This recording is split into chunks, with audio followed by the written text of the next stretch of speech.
Pak Hedi. Selamat siang, Mbak Revi. Kita ya Pak Hedi kemarin sudah masuk ke kelas ya. Iya, Kemarin sudah observasi Pak Hedi kemudian apa yang Pak Hedi rasakan waktu pembelajaran di kelas setelah kita ngobrol-ngobrol kemarin. Ini pembelajaran saya yang kedua, Bu ya. Setelah saya sempat bicara dengan Bu Revi konsultasi mengenai pembelajaran anak, untuk pertemuan hari ini yang saya rasakan itu cukup berbeda. Dikarenakan anak-anak atau minat anak-anak saat pembelajaran dengan minggu kemarin saat pembelajaran sebelumnya dengan pembelajaran sekarang, minat anak-anak itu lebih tertarik untuk yang pertemuan hari ini. Itu yang saya rasakan. Dan mungkin ya ini saya mencoba trik atau metode pembelajaran yang saat ini tuh dengan yang sudah Bu Revi beri saran dengan membuat metode pembelajaran yang menyenangkan untuk anak-anak. Salah satunya saya membuat PowerPoint dari Canva itu ya. Jadi untuk materi yang saya sampaikan itu saya selipkan atau saya masukkan beberapa video. Dan video tersebut itu video yang saya buat sendiri. Saya rekam, saya minta tolong anak-anak untuk merekam, kemudian saya masukkan ke presentasi saya. Jadi anak-anak bisa melihat, oh, jadi contoh gerakan yang nanti dilihat anak-anak tidak hanya gambar saja atau tidak hanya melihat video orang lain, tapi bisa melihat video dan gurunya sendiri yang mempraktekkan. Jadi secara tidak langsung anak-anak itu termotivasi karena yang dilihat materi itu jelas, mulai dari tahapan awal, tahapan inti sampai tahapan misalnya pendinginannya setelah kegiatan. Jadi anak-anak cukup antusias dengan metode yang saya terapkan pada pertemuan hari ini. Jadi ini lebih banyak antusias lah seperti itu. Ya. Jadi metodenya sudah sesuai gitu ya Pak? Sudah sesuai. Medianya juga menarik. Kemarin saya juga lihat seperti itu, medianya juga menarik, anak-anak punya fokus, tidak teralihkan dari media yang Pak Dedi buat. Ya. Kemudian untuk kegiatan pembelajaran sama refleksi kemudian asesmennya bagaimana Pak Dedi? Kalau media pembelajaran asesmennya ya itu saya buat sesuai materi yang ada ya.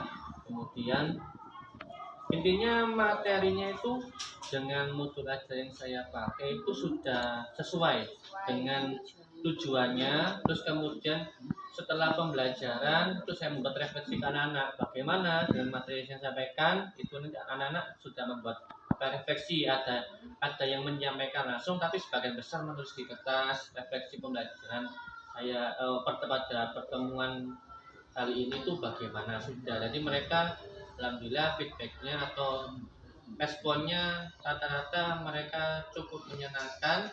Dan di satu sisi saya juga pembelajaran itu sesuai dengan tujuan pembelajaran yang saya inginkan pada pertemuan dengan anak-anak yang tadi. Tadi kita sudah bercakap-cakap tentang cara metode media kegiatan serta refleksi sampai evaluasi. Nah sekarang kedepannya nih Pak Dedi, kedepannya untuk pembelajaran PJOK itu nanti Pak Dedi punya gambaran seperti apa nanti kegiatannya?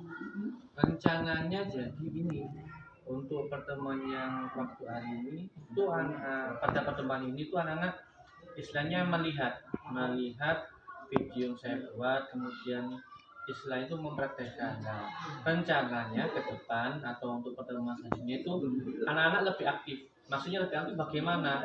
Contoh ya, kalau ini untuk materi selanjutnya, contoh senam. Senam itu kan saya yang membuat. Nah, untuk pertemuan materi senam rencananya anak-anak saya beri kebebasan untuk mengkreasikan sendiri, membuat gerakan senam sesuai lagu yang saya berikan, tapi kreasi mereka sendiri dibuat secara kelompok. Jadi mereka justru lebih sangat saya beri kesempatan atau beri waktu lebih aktif.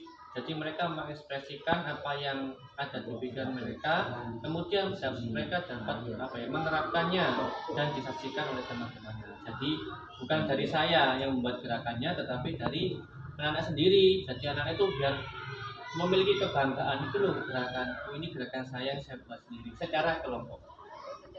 Rencana seperti itu untuk pertemuan selanjutnya.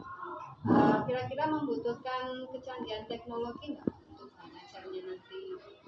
Yang pasti butuh ini apa ya, alat-alat audio, contohnya mungkin pengeras suara atau speaker untuk menunjang anak-anak saat nanti praktek senam. Kemudian yang pasti anak-anak juga kan, kalau kita membuatnya di kelas kan juga waktu terbatas, jadi mungkin mereka sebagian besar berkelompok menyiapkan gerakannya di rumah secara berkelompok, nanti kemudian bisa mereka presentasikan, mereka aplikasikan atau mereka tampilkan di depan teman-temannya saat di sekolah.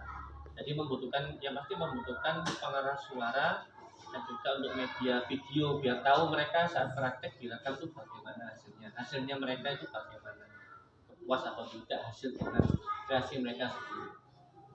Memang ajarnya akan nanti menggabungkan kecanggihan teknologi gitu ya? Ya, memakai IT dan salah satunya speaker. Mungkin kalau juga dibutuhkan ya residu atau proyektor juga dibutuhkan, jadi anak biar bisa lebih semangat lah belajar seperti itu. Jadi untuk percakapan observasi kali ini sudah Pak Dedi sampaikan, mulai dari refleksi tadi, kemudian metode, media, kegiatan, refleksi sampai ke tindakan. Ya. Ada yang ingin disampaikan lagi Pak Dedi? Ini kendalanya mungkin kalau pembelajaran itu juga waktu, ya waktu. Kalau mungkin PJOK itu ditaruh waktu jam pertama, istilahnya nanti masih plus kan Bu ya, masih semangatnya masih plus. Tapi kalau sampai dipindah di jam yang siang, mungkin kendalanya itu satu ya, mereka sudah capek dengan pembelajaran mulai pagi sampai selesai jam pertama. Kemudian kalau siang mungkin mereka tenaganya sebagian besar sudah terkuras, konsentrasinya mungkin, kalau semangatnya masih ada, mungkin konsentrasinya yang sedikit berkurang kalau seandainya pembelajaran PJOK ditaruh di jam yang agak mungkin seperti itu. Jadi itu saja Ya. Terima kasih Pak Dedi sudah menyampaikan unek-uneknya. Jadi kita setelah pasca observasi itu ada yang dirasakan dan sudah dilihat. Sudah. Terima kasih, selamat siang dan selamat beraktivitas. Selamat siang, terima kasih.